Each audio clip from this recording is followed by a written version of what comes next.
I got cut from the high school soccer team. There, I said it. I don't like to talk about it much, but it was a pretty big moment for me. All my life, I was the soccer guy. I have 3 brothers. We all played soccer. My oldest brother, he played soccer for the high school team and was the top scorer in the state. So we were a soccer family. But fast forward 1 year before I can try out for the high school team, I hurt my knee, and I hurt it pretty bad. Somebody slide tackles me in one of the games right into my knee. I also get another problem just because I'm growing. I can't remember what it was called, but I formed this like bump on my other knee. So I have 2 bad knees, and I pretty much stopped playing soccer. I drop out from my competition team, and I don't really have much to do. So what I ended up doing is playing ping pong with my friend, like every single day after school, and it was amazing. One day he invites me to play tennis with him because he does like tennis lessons. He's gonna try out for the high school tennis team. So I go play tennis for the first time. It was like me, him, another friend, and his dad. I wasn't great by any means, but I had a lot of fun, and it was way better on my knees. The problem with my knees was I couldn't do like side-to-side motions super well. So like tennis is still side-to-side motions, but it like wasn't as intense as soccer was. I'd have to wear a knee brace still, but I got through all of that. I ended up taking tennis lessons over the summer. And then when school started up, I tried out for the tennis team, and I made it. I wasn't anywhere close to being the best player, but I got to play doubles tennis with my friend that I would play ping pong with all the time, and it was a blast. I had so much fun meeting all the other people. We went down to a tournament down south, but as the season came to a close, my knee was starting to get a little bit better, and I started playing on my competition soccer team. Like throughout this whole time, I was still on my competition soccer team, but I wouldn't practice much. I would kind of just sit at practices that I helped organize them. I think I was a team captain at the time, but I didn't play much because I couldn't. So it's the end of the year. I think I'm going into my junior year, maybe sophomore year, and I'm doing tennis and cross country at the same time over the summer and into the school year. Tricky thing, I can't try out for both teams. You can either do soccer or tennis. You can't be on 2 sports teams at once. Unfortunately for me, they both take place in the spring. So I have to decide. And I'd always felt like I just played soccer because that's like what my whole family did. That's just kind of like who we were and what we did. But tennis, I like chose to do tennis, and I really liked tennis, and I did an entire year on the tennis team. I think we even like won regional, so we were a pretty decent tennis team, and I learned a lot. I put all those thoughts to the side though because I don't need to decide now. I can like tryouts aren't for another couple months. What you do before tryouts though is this thing called conditioning, usually, where everybody who wants to try out will meet up like once or twice a week. And with soccer, you pretty much just run laps and you get in shape for soccer, because in soccer you're going to be doing a lot of running. So that's what I started doing. It was late at night. I think every day at 9 o'clock we would finish like something ridiculous like 11, and then we'd be exhausted. But the first day we show up, everybody starts running laps. That's how we're warming up. And there's one person who's like in the lead, who's like in the front of the pack, like leading everybody. He's like a senior. He's going to be like the top goal scorer, like one of the team captains sort of deal. And everybody else sort of like falls away until it's just like me and him running together. Like we're the only ones that are keeping up the pace. And this was probably because I did cross country a couple months before, so I was in pretty good shape. And I was like, oh, this is kind of cool. Maybe I'll be able to make the soccer team and provide some value to the team. At the same time, I'm doing tennis conditioning as well, which is a lot easier than soccer conditioning. You do far less running. Like the soccer conditioning, at least where I was from, has a reputation for just being absolutely terrible. You run, you lift weights, you do it all the time, and it just sucks. So much so that most people, at least what it seemed to me, would like kind of skimp out on the workouts, especially the weightlifting, because soccer players really aren't known for lifting weights. They're more running. But people would skip out on their crunches, maybe only do half of them, and it would always be me and my partner who would be the last ones doing crunches. I mean, maybe I'm wrong, but I felt like I was in pretty decent shape, and I shouldn't be behind literally everybody by this much. So I would be pretty much the only one still doing crunches, and I tried to do them as fast as possible. It would wreck me every single day. It was something ridiculous. Like every practice, we would do like 300 sit-up variation things or like flutter kicks. It was bad, but it got me into shape. And with soccer conditioning, there's sort of two groups. There's like the varsity team and the JV team. Varsity is like the better team, and they're the ones who can like go play at state. JV is for like training to be on the varsity team. So every night, the conditioning would be split up into two bits. One, the actual conditioning where we just run and lift weights, but two, actually getting touches on a soccer ball and working on our technical skills. When that happens, they would break us up into JV and varsity. The first couple nights, I was on JV, but then I slowly started getting into the varsity group. So I'd go play with those guys in their bigger gym, and it was good. I was like, oh, maybe I'll be able to make the soccer team. A couple weeks later, I don't know how long. I'm super bad with dates, but conditioning is over, and I have to make the decision: do I try out for the tennis team or the soccer team? Because I can't really do both, and I think sometimes they would be at the exact same time. Even after playing on the tennis team for an entire year and making all those friends, I decided to go for soccer because I'm like, I feel like I should. You know, that's just kind of like who I am. I'm the soccer guy before I'm the tennis guy. Tryouts are close. We do it for 3 weeks. I make it past first cut, second cut, third cut. This was actually the biggest soccer year for tryouts ever. There had been over 100 kids trying out for the team, and I think they took like 20 or something.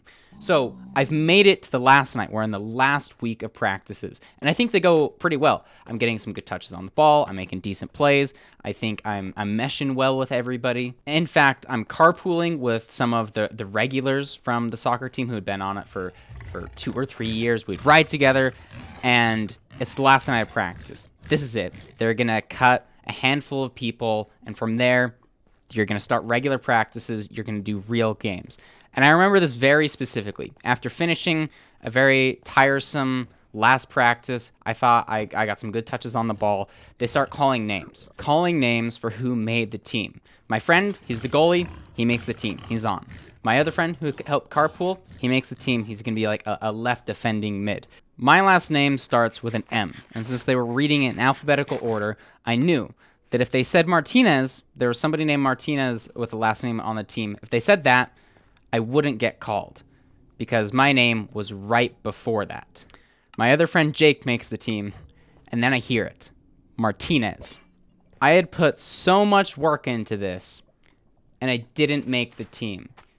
It even got worse because after the head coach had called all of the players who made the team, he called everybody else who hadn't made the team. I think there were like four or only 5 of us because we were the last few. And he gave us all a pep talk and basically said, look, some of you guys, you're like juniors. I think I was a junior at the time.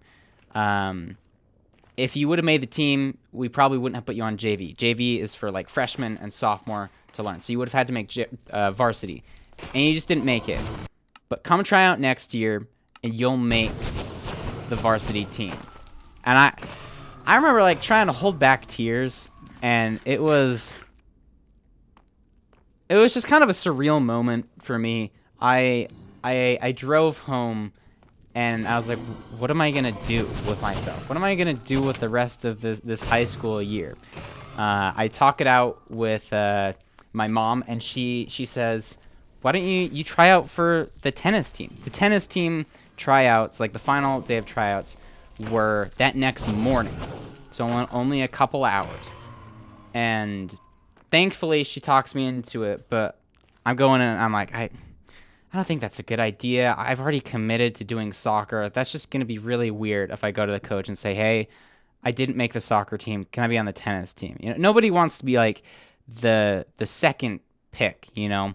But I send the head coach a DM, and I go to bed. Next morning, I see a text. I'm good to go. But she says something like, if you make the team, like, you got to do it next year, too, if you're trying out. Like, no more soccer. So the next year, I'm there at the gym at, like, 7 in the morning. And I remember this very specifically. the people I had played an entire year of tennis with, that I'd become good friends with, they didn't say anything, which I really appreciate. It wasn't like, oh, you're not doing the soccer thing anymore, and that meant a lot to me. We became such good friends, and I worked my butt off in tennis. We won region that year. I became a team captain the next year, and for the first time, I identified myself as a tennis player. It wasn't like, that's just kind of what I do. That's what my brothers do. I chose to do tennis. I really like tennis. And it was great.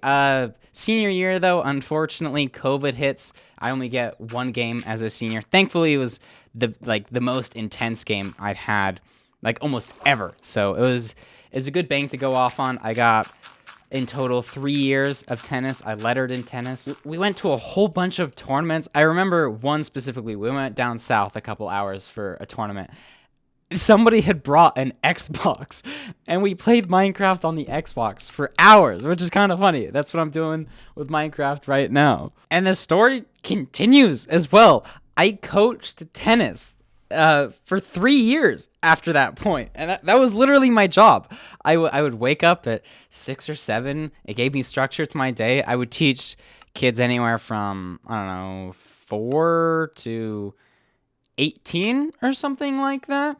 So if any of those kids are watching, hey, what's up? I don't know. Some of them know I have a channel. I doubt many of them know I have a second channel.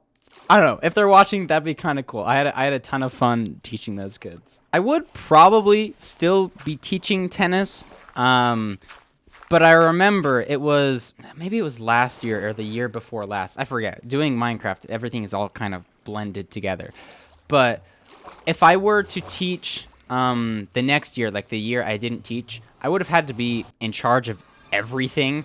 And as a 17-year-old, 18-year-old, I was like, I don't really want that responsibility. I'm the kind of person who would rather just be a follower rather than the person in charge. I can be the person in charge. Like I said, I was like team captain, but I prefer not to. I prefer to just be a wheel in the cog of the machine. I don't know if that sentence makes a ton of fun. Like for instance, I got invited to be a team captain for a Minecraft event. This has actually happened on 2 occasions in the past couple of months, and I was like, can I just be a participant? I don't know. I'm kind of rambling. My story is over, but I want to see this commentary through because it's a speed run. I got a couple more minutes. This is another pretty good time. I think we'll finish. No, I won't spoil what we're doing, but I've been so addicted to speedrunning, so much so that a few days ago I deleted all my speedrunning things because I was just doing it too much, man. I was also sick, so maybe I was doing it a little bit more, but maybe that's just a cope. I remember one day I was like, what have I done today? I've just like only speed ran, and that's the day I deleted everything. So this is all old footage, but it's nice to talk over. If I get back into speedrunning, I'll definitely have to do it more mindfully. I also, when I deleted all the speedrunning stuff, I deleted YouTube off of my phone, which is something I've done quite a few times because I think generally the less social media you have in your life, the better off you're going to be. That's sort of like one of my mottos with life. I mean, I'm a YouTuber. It's kind of my job, but I don't have a Twitter. I don't have an Instagram. I don't have a Snapchat or Facebook. I did get Facebook once, actually, to play a game on my phone back in like junior high or something. But that's it. Other than that, it's strictly YouTube. What was I talking about? Yeah, speedrunning. Oh, I don't have YouTube on my phone anymore. This time it feels more permanent, and I really like it because when I would go to eat food downstairs, or maybe I was just tired and I just wanted to lay down, I would often pull out my phone and watch YouTube videos. But now I don't. And so I have that itch to pull out my phone and watch a YouTube video, but I literally can't. And this has happened several times. Like I've said before, I've done this many times. But this time, I promised myself. I've made the decision beforehand. So if it ever comes up, I'm just like, no. That's the whole point of this. I want to see what I do when I don't have a phone to look at. And it's been very interesting. I've been a lot more productive recently. I've talked to a lot more people. And I think life's been better in general. I still do watch YouTube videos on the desktop, but even that is pretty limited. I actually have 2 browser extensions that remove all of the videos from my homepage. So if you were to pull up your homepage on YouTube and you imagine like all the different thumbnails in your face that are like suggested that you might want to watch, I literally don't have any of that. It's a straight gray wall. So the only way I watch videos these days are pretty much through subscriptions or trending. And would you look at that? We're about to kill the dragon. How many beds do we use? 5? 6? Oh, 5. Okay, 5 beds are respectable. That's pretty much it for the run, though. I hope you guys enjoyed and have a super epic, fantastic day. I'm probably going to go to bed soon, but see ya!